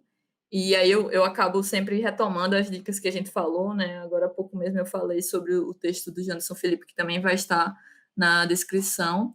E, em específico, eu escolhi falar sobre os diálogos que a gente proporcionou no ano passado, Mostra Quilombo Convida, né, que foi justamente para trabalhar a ansiedade por uma segunda edição da Mostra Quilombo de Cinema Negro, né, e também por perceber que poderia abrir esse espaço e fazer um encontro entre mostras e festivais de cinema negro brasileiro, né, e dialogar sobre as dificuldades, dialogar sobre as trocas, né, que acontecem nessas mostras e festivais.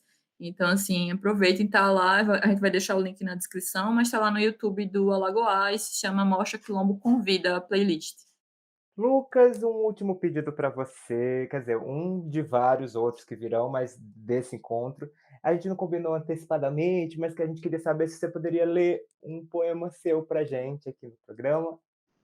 E falar nisso, a gente faz o merchan, né? Lucas está sempre finalista do Prêmio Oceanos. Eu não sei quando é que vai sair o resultado, Lucas, sabe?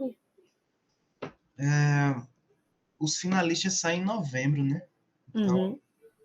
Então, vai ser doideira. vai sair, né? Semifinalista, um prêmio de língua portuguesa, né?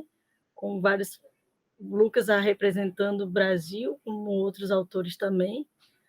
É um prêmio que tem o Timor-Leste, países da África, né, como Guiné-Bissau. E aí tá aí, o livro do Lucas, o Cho, está sempre finalista do Prêmio Oceanos. Muito chique, nosso convidado hoje. É isso aí. Foi uma surpresa muito, muito boa esse resultado. Que massa.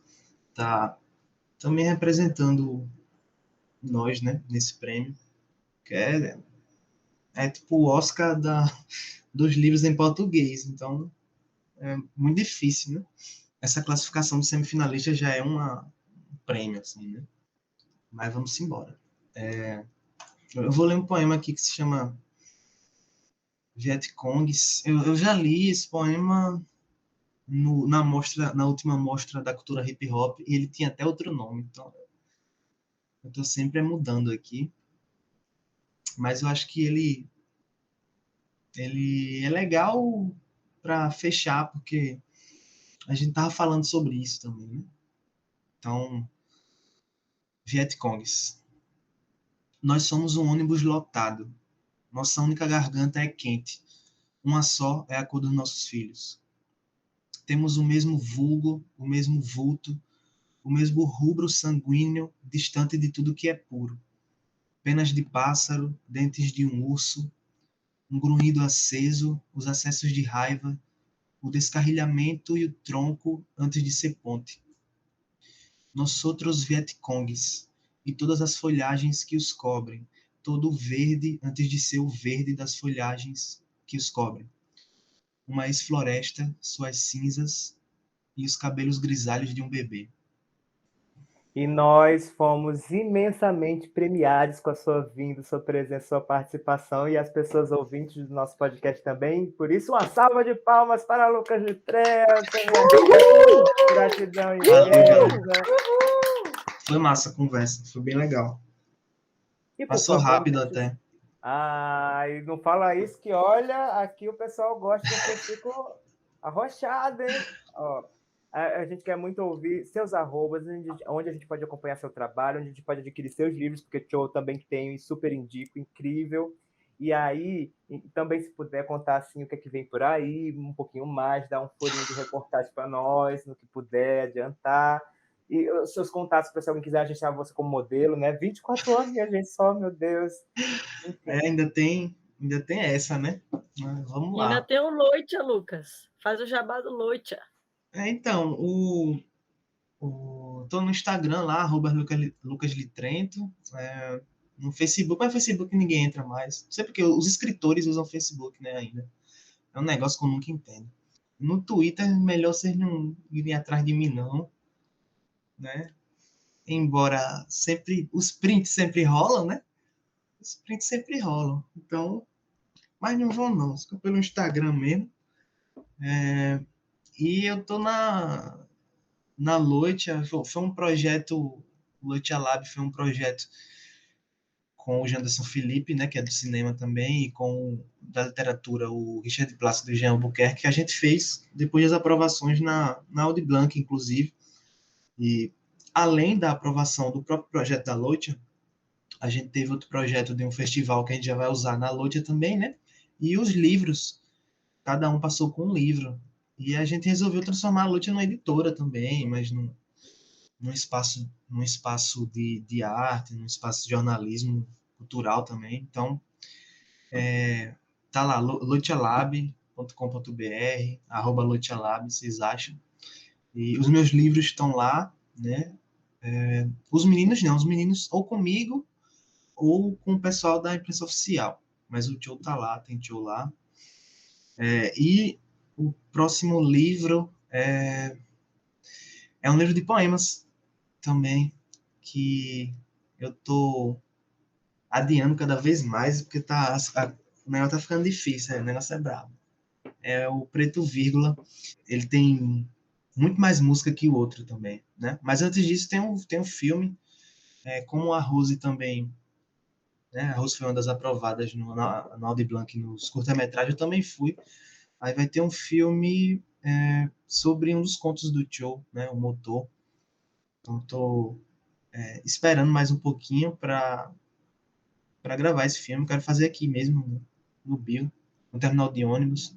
Tô pensando, tô viajando. Não é nem uma pré-produção ainda, é só viagem da minha cabeça.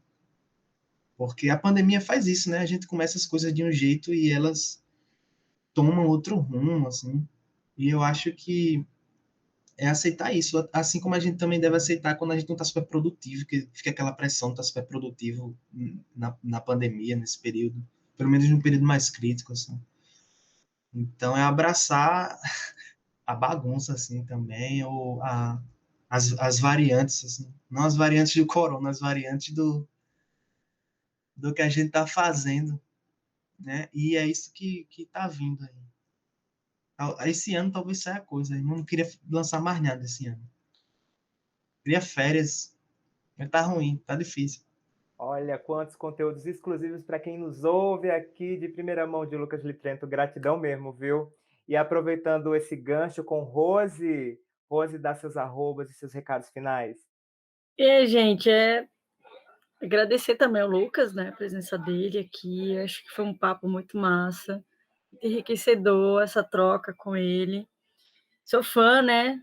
Eu tô aqui, né?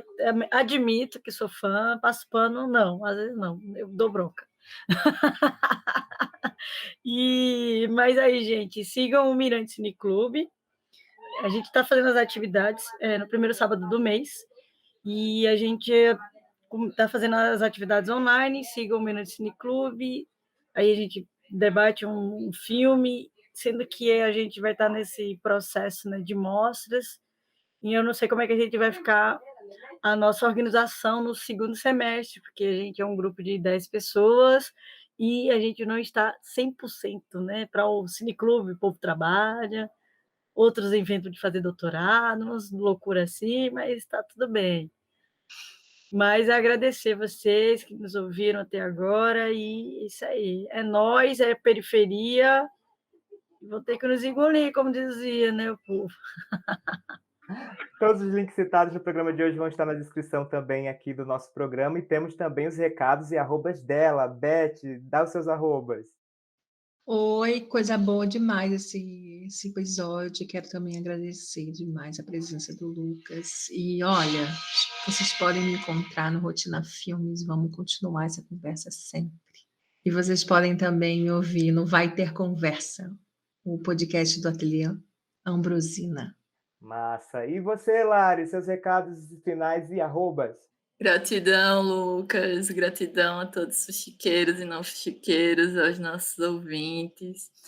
Para me encontrar é @larislisboa, que é o perfil pessoal, e o perfil profissional é @larefletida. E para me acompanhar, o meu arroba é ronsilva.art. Não esquece também de nos acompanhar no perfil do Alagoar, @alagoar, e da Rotina Filmes. Comentar esse episódio, mandar sua direct, seu comentário no post que divulga esse programa, mandar seu e-mail para audiovisualalagoas@gmail.com, que é também o nosso Pix, nos apoie com qualquer valor que nos ajuda aqui só. Tem o link da loja da Collab 55 com os produtos vários das estampas de criação da nossa querida Amanda Duarte. E é isso, gente. Gratidão por manter a taxa de retenção desse programa. A gente se vê no próximo episódio. Cheiro grande, até mais!